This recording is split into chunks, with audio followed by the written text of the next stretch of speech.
Assalamualaikum warahmatullahi wabarakatuh.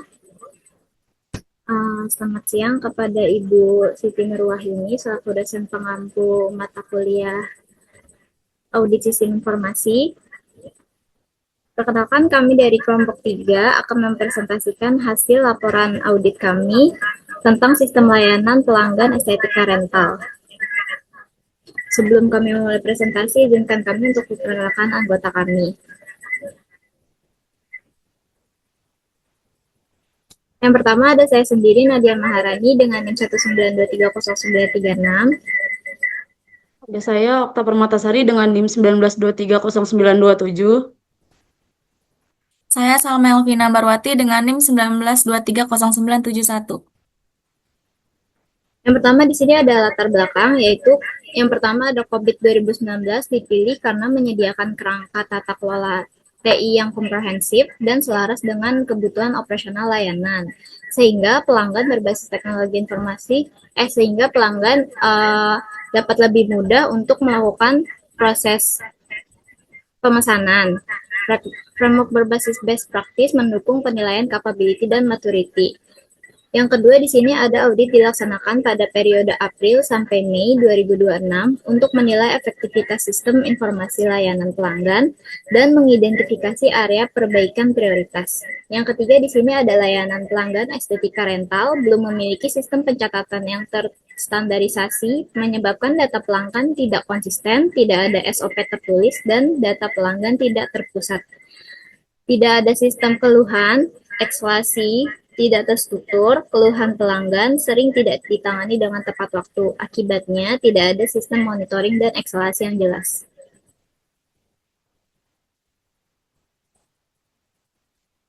Lalu di sini ada tujuan audit. Kita di sini punya 5 tujuan audit. Itu yang pertama ada penilaian capability, yaitu menilai tingkat kapabilitas proses tata kelola sistem informasi layanan pelanggan estetika rental.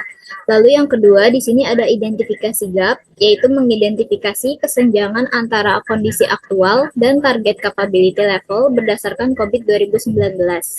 Lalu yang ketiga, di sini ada efektivitas operasional, yaitu menilai efektivitas proses operasional pelayanan pelanggan dalam mendukung tujuan bisnis estetika rental.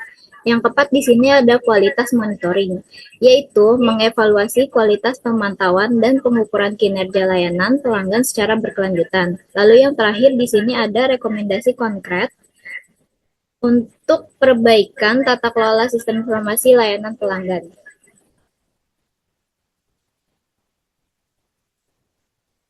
Ya, di sini selanjutnya ada ruang lingkup. Audit mencakup 7 proses dari 3 domain pada COVID 2019. Yang pertama itu ada DSS 01 dengan proses manage operations dengan fokus penilaian yaitu operasional harian dan konsistensi SOP. Yang kedua ada DSS 02 dengan proses manage service request and incident dengan fokus penilaian yaitu penanganan dan eskalasi keluhan. Yang ketiga ada DSS 03 dengan proses manage problems dengan fokus penilaian yaitu pencegahan masalah berulang. Selanjutnya ada DSS 06 dengan proses manage business process controls dengan fokus penilaian yaitu kontrol internal dan kepatuhan prosedur. Selanjutnya ada MEA 01 dengan proses monitor performance and conformance dengan fokus penilaian yaitu monitoring KPI layanan. Selanjutnya ada MEA 02 dengan proses Manage System of Internal Control dengan fokus penilaian yaitu evaluasi kepatuhan SOP. Dan yang terakhir ada APO 08 dengan proses Manage Relationship dengan fokus penilaian yaitu kualitas hubungan dan kepuasan pelanggan. Selanjutnya di sini ada metodologi audit yang digunakan pada penelitian kali ini. Yang pertama itu ada self-assessment survey, di mana yaitu kita melakukan pengisian kuesioner mandiri oleh staf terkait untuk mengukur tingkat kapabilitas proses berdasarkan kriteria COVID 2019.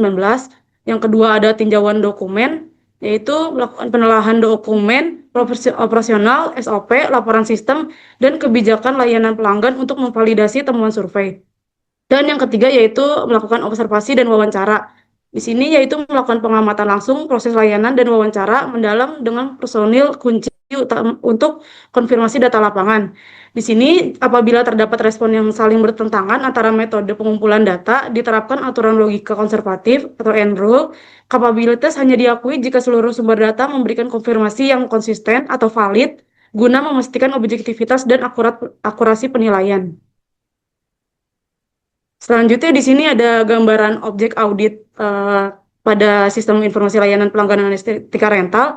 Yang pertama ada alur proses bisnis, ini diawali dengan input pelanggan, melakukan permintaan sewa, kemudian verifikasi data, sampai dengan evaluasi. Yang kedua ada penanganan keluhan. Di sini sistem mencatat dan mengelola keluhan pelanggan dengan alur eskalasi struktur hingga resolusi tercapai.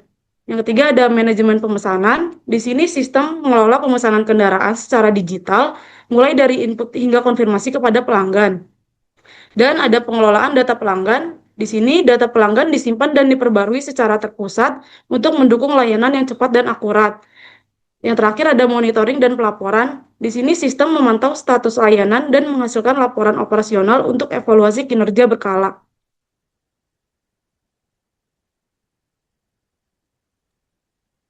Baik, di sini selanjutnya rata-rata hasil dari capability level yang telah kita nilai. Ini hasil penilaian capability dari 7 domain. Target kami adalah di level 3 untuk semua domain. Yang sudah mendekati target adalah DSS 01 dan APO 08. Di sini seperti pada digambar, keduanya skornya ada 2,85 dengan GAP-nya hanya 0,15 dan hampir sampai. Tapi ada dua yang menjadi perhatian serius, yaitu ada DSS 02, di mana skornya itu ada 1,50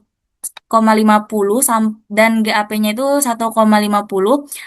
Untuk penanganannya, keluhan dan insiden masih jauh dari target, dan MEA 01 skornya juga ada 1,80. Untuk GAP-nya itu ada di 1,20 karena di sini untuk MEA 01 belum ada KPI yang baku. Jadi rata-rata keseluruhan berada di level 3, established, tapi DSS 02 dan MEA 01 jadi tugas utama untuk penelitian kali ini. Next, Okta. Okta, next.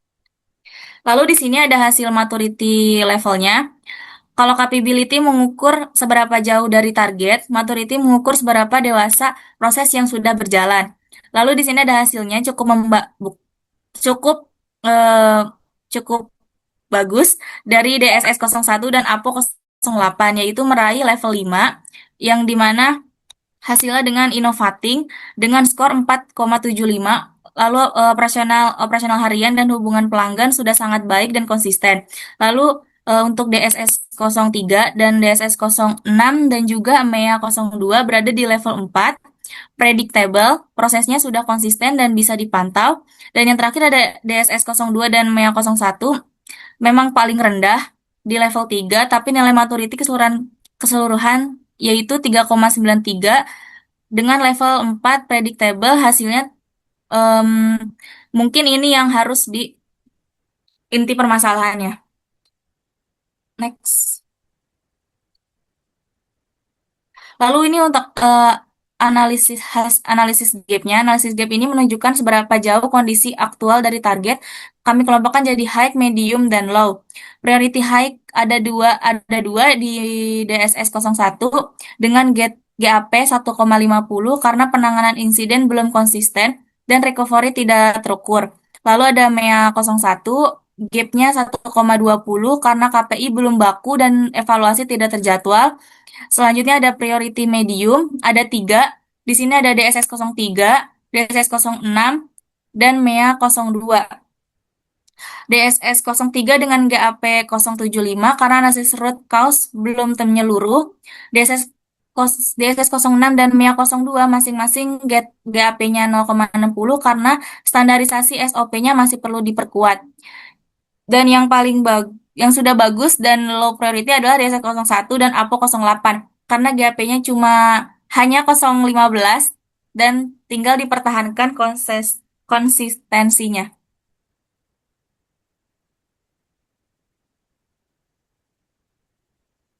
apa ini? Selanjutnya ada temuan audit.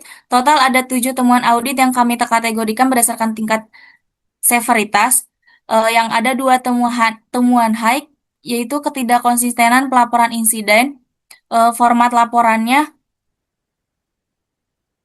tidak ada standar administrasi tren insiden. Yang lalu ada medium, di mana jumlahnya ada 3, yaitu temuannya keterlambatan penyelesaian permintaan, itu monitoring KPI tidak rutin, SOP belum sepenuhnya formal, dan yang terakhir ada low, jumlahnya ada 2, format laporan tidak seragam antara divisi, sebagian pencatatan aktivitas masih manual.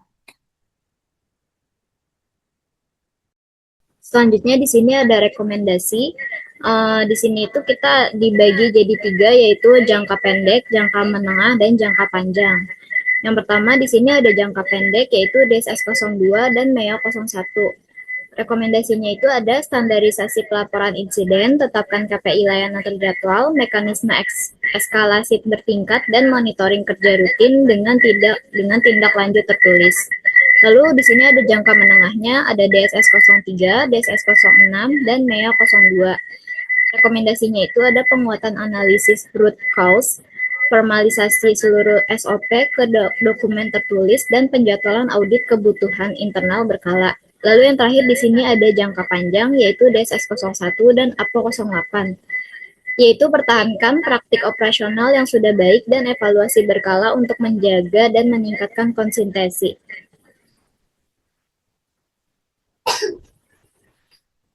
Terakhir di sini ada kesimpulan, yaitu hasil audit COVID 2019 menempatkan sistem informasi layanan pelanggan estetika rental di level 4 atau predictable, dengan nilai maturity aggregate 3,93, proses-proses utama sudah berjalan konsisten dan terukur, bukan lagi secara reaktif. DSS 01 atau operasional dan APO 08 atau hubungan pelanggan mencatat nilai tertinggi di 4,75. Operasional harian dan komunikasi pelanggan sudah solid. Yang perlu dikejar adalah DSS 02 atau penanganan insiden dan MEO 01 yaitu monitoring kerja. 2 domain yang masih tertinggal karena belum ada standar pelaporan dan KPI yang jelas. Jika gap di 2 area ini ditutup, level 5 optimizing bukan target yang jauh. Layanan bisa bergerak dari sekadar konsisten menjadi terus diperbaiki berdasarkan data nyata. Baik, mungkin sekian presentasi yang dapat kami sampaikan. Apabila ada kekurangannya mohon dimaafkan. Assalamualaikum warahmatullahi wabarakatuh. Waalaikumsalam warahmatullahi wabarakatuh.